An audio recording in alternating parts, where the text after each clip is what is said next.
మనం శ్రీ వెంకటేశ్వర స్వామిని దర్శించుకోవడానికి వెళ్ళినప్పుడు మన తలనీలాలు ఇచ్చి గుండు చేసుకుంటాం. అసలు వెంకటేశ్వర స్వామికి తలనీలాలు ఎందుకు ఇస్తారో ఇప్పుడు మనం తెలుసుకుందాం. వెంకటేశ్వర స్వామి చీమల పుట్టలో కొలువై ఉన్నప్పుడు ఆ పుట్ట ఉన్న ప్రదేశానికి ఒక ఆవుల కాపరి తన ఆవులను మేపడానికి రోజు తీసుకెళ్లేవాడు. వాటిని మేపడం అయిపోయాక సాయంత్రం ఇంటికొచ్చాక అన్ని ఆవులు పాలిచ్చేవి, కానీ ఒక ఆవు మాత్రం ఇచ్చేది కాదు. అసలు విషయం ఏంటని ఆ మరుసటి రోజు ఆవుల కాపరి ఆ ఆవును గమనించగా ఆ ఆవు పుట్టలో పాలు పోస్తుంది.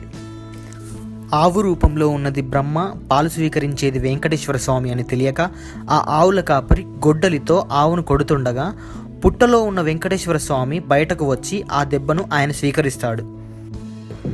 అలా తన తలపై బలమైన దెబ్బ తగలడం వలన అక్కడ తన జుట్టు ఊడిపోతుంది.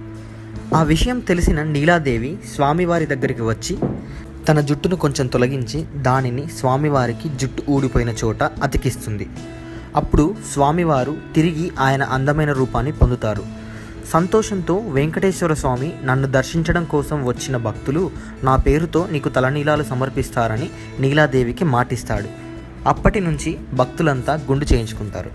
అంతేకాకుండా గుండు చేసుకొని స్వామివారిని దర్శించుకున్నట్టుకు వెళ్ళడం వల్ల మనకు ఎటువంటి స్వార్థం లేకుండా మనిషికి అందాన్ని ఇచ్చేదే జుట్టు కాబట్టి దాన్ని సమర్పించుకొని స్వామిపై ఎంత ఇష్టం ఉందో భక్తులు రుజువు చేసుకుంటారని కూడా చెప్పుకుంటారు.